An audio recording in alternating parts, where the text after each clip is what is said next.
It's quite inspiring. First of all, just to be with a whole group of our panel and being together and just discuss it further. And that was a beautiful thing. And I guess it's very good to see that finally here there's so many people busy and willing to change. So that's inspiring, and you do feel the energy.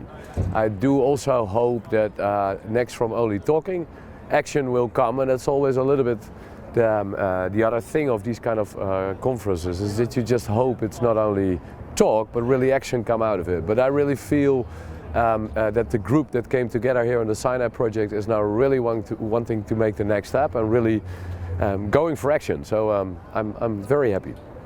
So it's been several years since we met. It's been several years since you've been working on the design of the Sinai, restoration of the Sinai Peninsula. Tell us where you are now with that.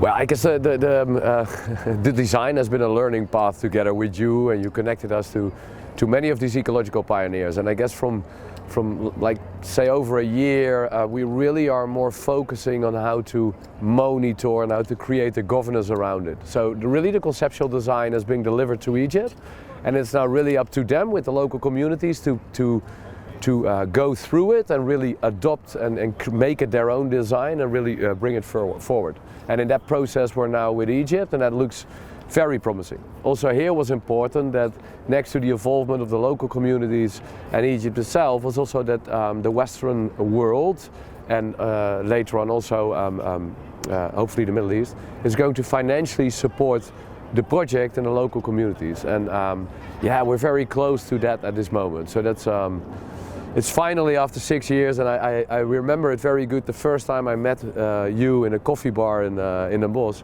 you told me it takes 5 to 7 years to really start an ecological regeneration project. And I will do everything to keep it within that 7 years, but it looks very promising. So we're close.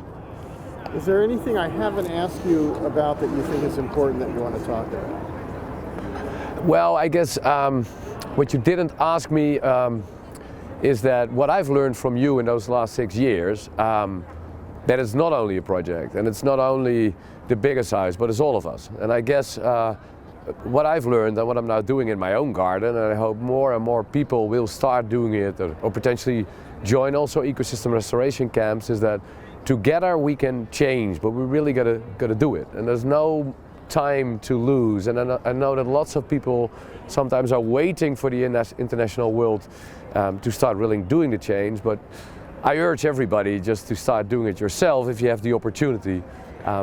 Create biodiversity, try to restore your own ecosystems, retain moisture, infiltrate moisture. We got to start, and I guess that's the main message.